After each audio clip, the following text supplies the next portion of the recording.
Well, let's go now to our Focus report. And this Friday, we look at the legacy of the late Mother Teresa, who's set to be canonized by Pope Francis this Sunday. An iconic character of the 20th century, the sister's good works and positive image endure and continue to be an inspiration far beyond the Catholic community. Now, almost 20 years after her death, Mother Teresa will be officially recognised as a saint of the Roman Catholic Church. Our Hos Venkat correspondents in India report.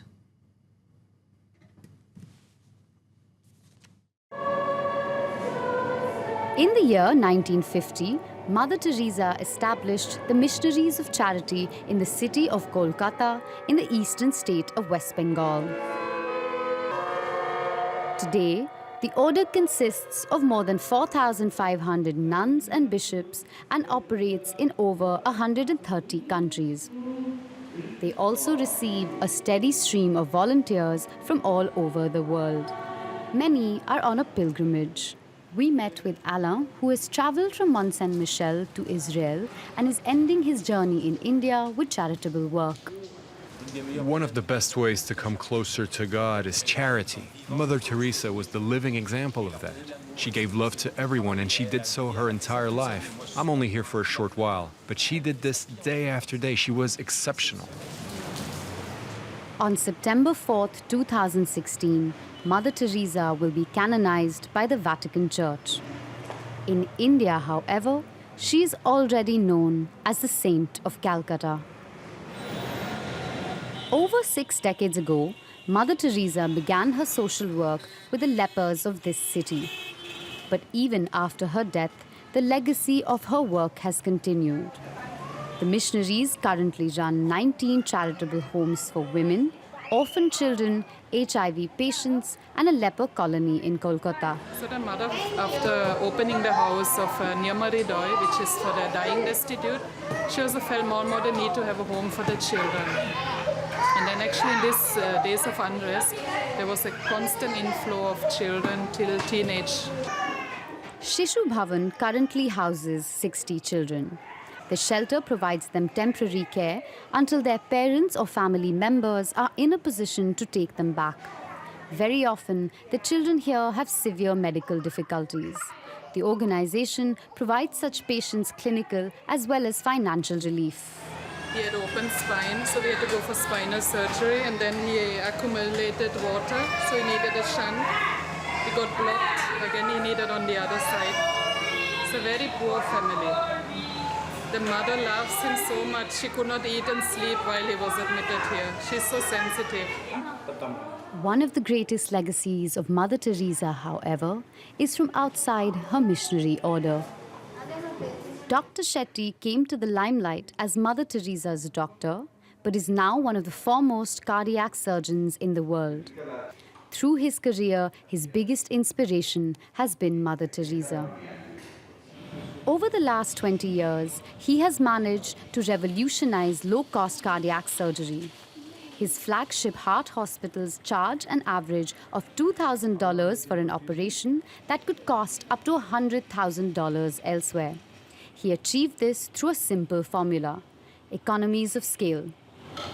We need to do a lot of operations. That's the only way the cost can come down. Known as the Henry Ford of heart surgery, Dr. Shetty performs an average of 60 operations on a daily basis. Taking cue from Mother Teresa's work for the poor, he says he tries to provide equal access to healthcare to those who simply cannot afford it. I'm a doctor. For me to believe that somebody else with the flesh and blood like me can be like God. But believe me, Mother was like God to me. And those 5 years of my acquaintance with her, I learned so much.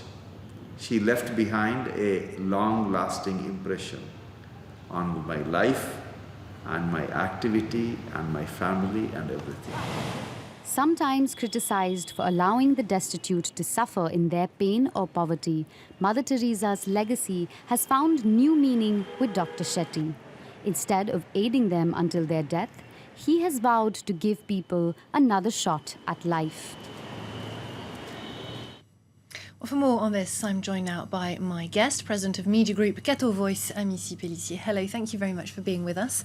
Now, considering her works and influence and the image of the Catholic Church, how she's changed that image, why has it taken almost 10 years for us to get to this point and for Mother Teresa to be canonised?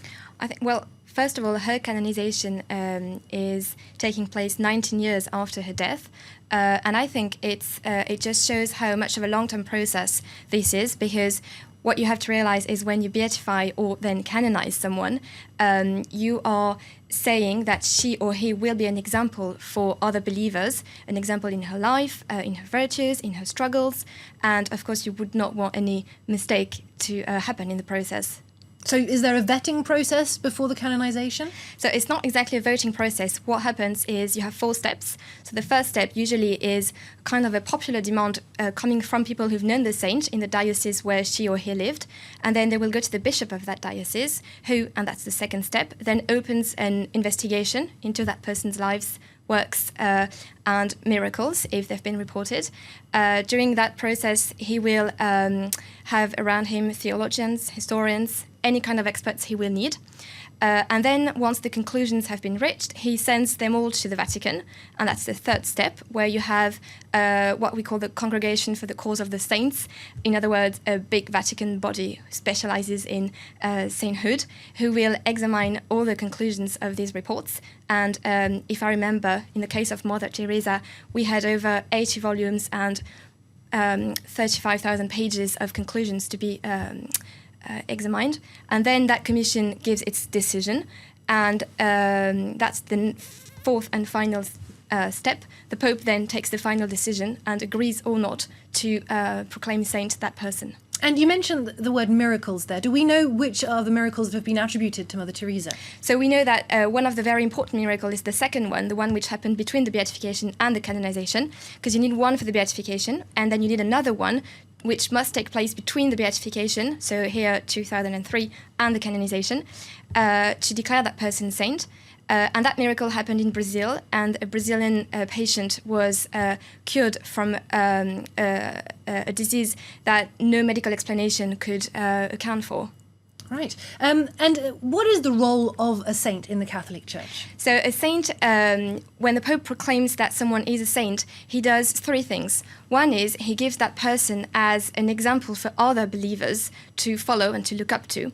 The second is he says, and that's really important for us, that person will be an intercessor. It's someone who's really close to God and someone who's an ally, if you want, for us.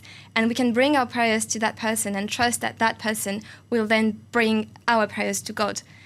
Someone a little bit more accessible than God himself, if you want. And then the third very important aspect is that it goes back to the miracles of that person, and there's always something of an extraordinary dimension to his or her life that makes them great figures that will inspire you in your daily lives. Now, on Sunday, it's Pope Francis who will be making Mother Teresa a saint. Mm-hmm. Is it very fitting that he's the one to see this process through? It's more than fitting. I remember people being very excited when Pope John Paul II beatified Mother Teresa back in the early 2000. And with Pope Francis, we know that he shares the same commitment to reaching out to the lowest sections of society. He's the one who's always talking about going to the peripheries. And we have here a young nun from Central Europe who left her country, who left everything and went to India, what a periphery, in the 1940s, to give her life to the poor, to the untouchables, to those who were rejected from society. And Pope Francis, I think, warms really to the charisma of Mother Teresa. And in the preface to a book on her that he gave, so he gave a preface to this book, he called her a bridge builder. And when you're familiar with, the language of Pope Francis, you know that's the utmost Christian quality that he sees in the 21st century. And including building bridges with people outside of the Catholic community. Yes, of course. I think Mother Teresa is an example of someone who's acclaimed and recognized by everybody, Catholics and non-Catholics alike. You know, for example, that back in the 1980s, I think 1985, the UN Secretary General called her the most powerful woman in the world.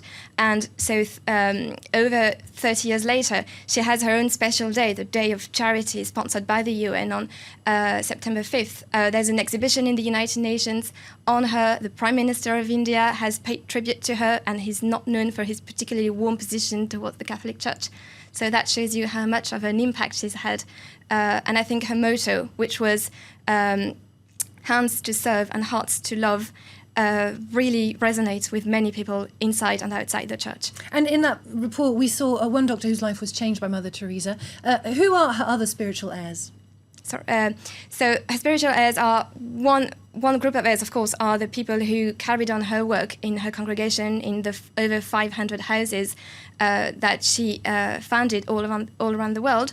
And also then her spiritual heirs are, I would say, all of us, particularly since her death, we've been given access to some of her very private writings.